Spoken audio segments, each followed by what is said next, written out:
good road. Rock Island Line is the road to ride. Rock Island Line is a mighty good road. If you want to ride it, gotta take it like you find it. Buy a ticket at the station on the Rock Island Line.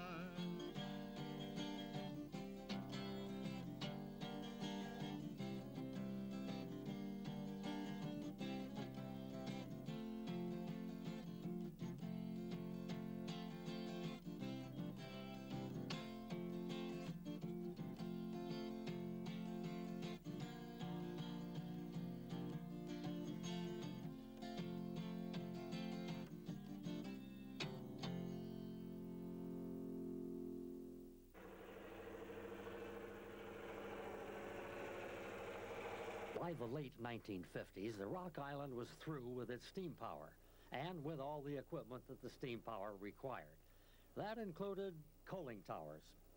The coaling tower on the main line at Morris, Illinois, no longer needed, was to be destroyed. The railroad hired a dynamite rigger to drill holes in the concrete structure and place charges in such a way that the tower would fall away from the tracks and thus make the cleanup easier. Seeing the possibility of some free publicity, the railroad invited the media. Newspapers and television were invited to witness the event. Reportedly, some photographers, wanting the biggest bang for their buck, talked the railroad into putting a case of dynamite in the upper portion of the structure. A shoe fly had been built around the site, so that after the last train had gone under the tower, the dynamite rigger set it off.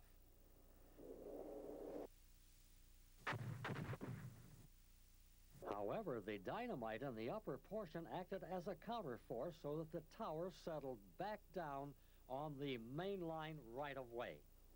The media, happy with their pictures, returned to their offices, leaving the railroad with the dirty job of cleaning up the site so that the mainline tracks could be put back in place. But the railroad did get some publicity. For one thing, the event ran on one of the national network newscasts that same evening.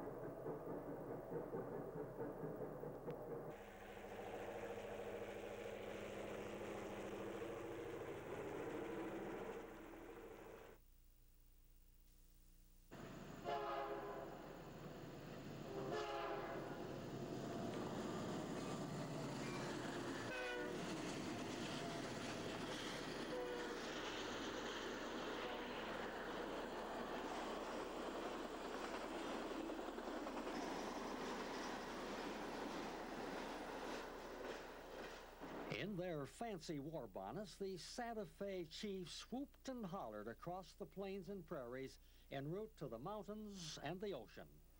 In an old Hollywood movie, to make peace with the Indian tribe, the construction foreman of the Santa Fe let a medicine man run a Santa Fe iron horse. He told the Indian after he'd finished, "A good job." And a wag in the audience commented, "That was just super, Chief."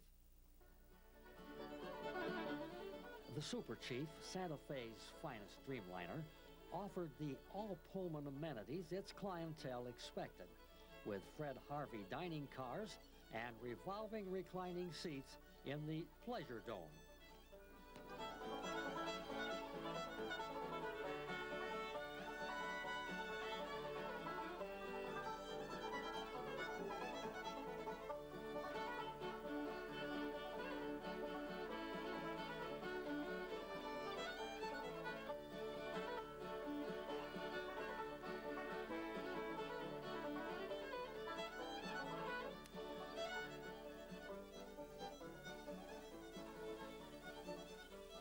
While Santa Fe was renowned for its transcontinental trains, the grain elevators lining the tracks across Kansas testified to its vitality and importance in the grain fields.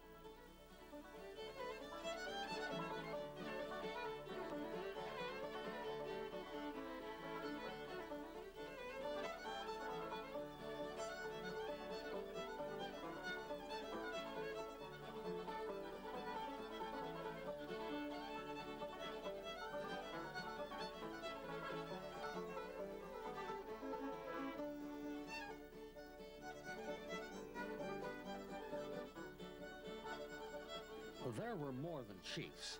There once was the Scout, which offered through service from Chicago via Amarillo to Phoenix, Los Angeles, and Oakland. Pullmans, lounges, and diners, even a cafe observation car were among its features. Women and children had a car to themselves, and the porters offered attentive service. In 1871, the Illinois legislature set up a railroad and warehouse commission with power to regulate rates. Iowa, with similar rates, was challenged in court by the Burlington, which lost its case. The railroads were losing money under the various state regulations and claimed that the laws of supply and demand should govern what they charged to carry commodities. In 1877, the United States Supreme Court ruled that anyone serving the public must submit to public control.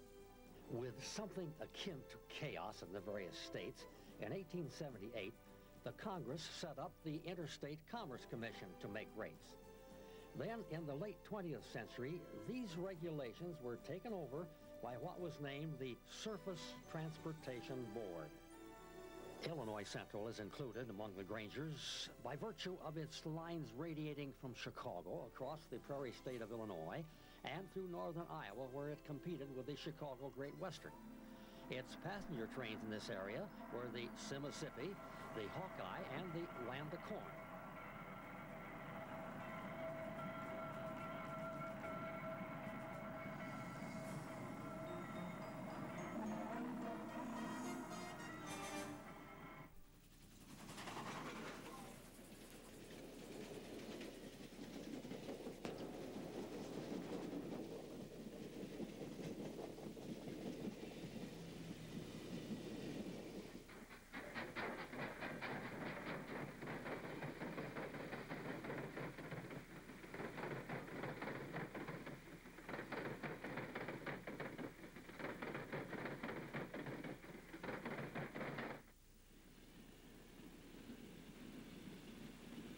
The IC hauled coal from southern Illinois and from Kentucky.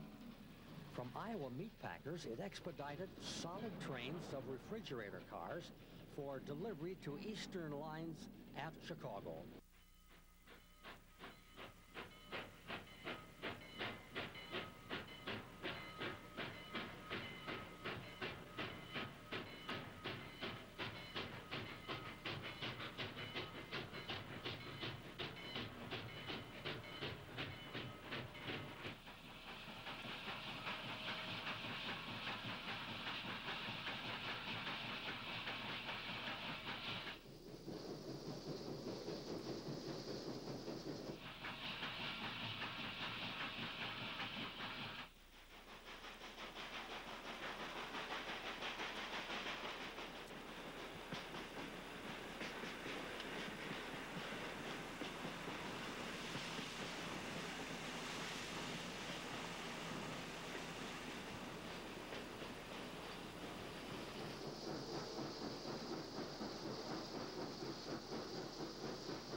Important news for diabetics on Medicare.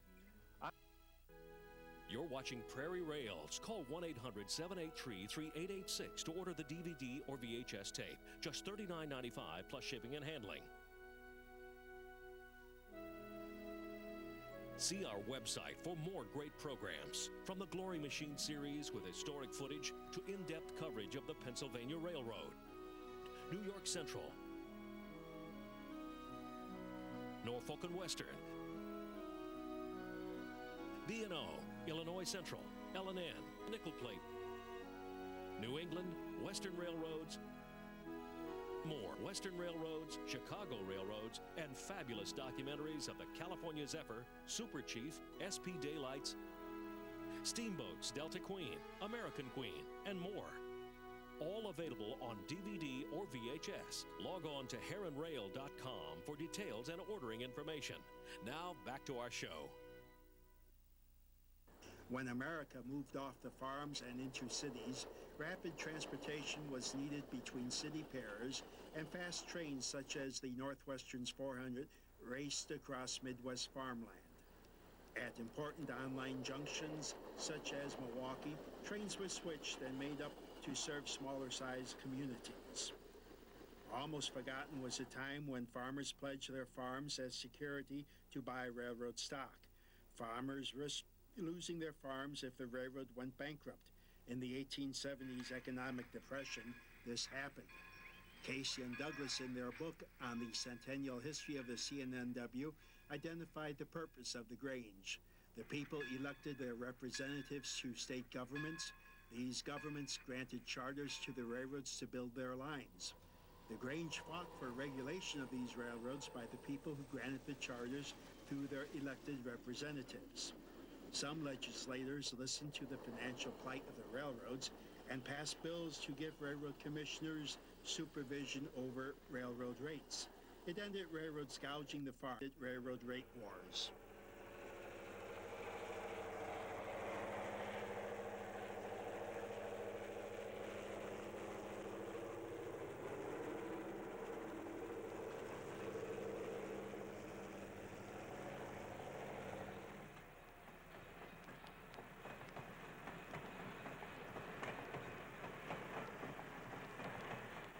The Minneapolis-St. Paul and Sault Ste. Marie, known as the Sioux Line, stretched across the grain fields of North Dakota, across Minnesota, and into the industrial Midwest. It also had a small passenger business in the head of the Lakes region, and it forwarded Canadian Pacific trains to and from Canada. The Sioux also was a Granger road.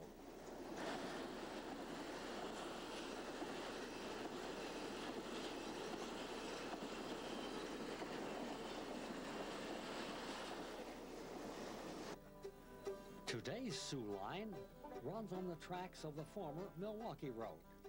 In corporate reorganizations, the revitalized old Wisconsin Central runs on the tracks of the Minneapolis-St. Paul and Sault Ste. Marie, the Sioux Line.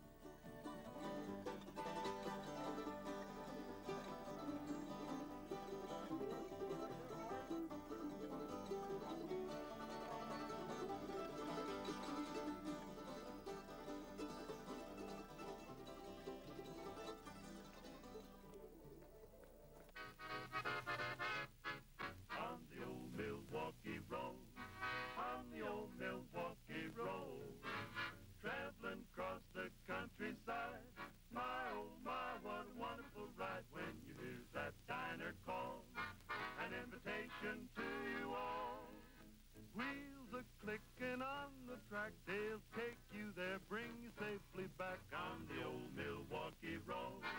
On the old Milwaukee Road. All aboard, all aboard. In Bill Marvel's book on the Milwaukee Road, longtime rail photographer Sanford Sandy Goodrich has covered the Milwaukee Road extensively. The Milwaukee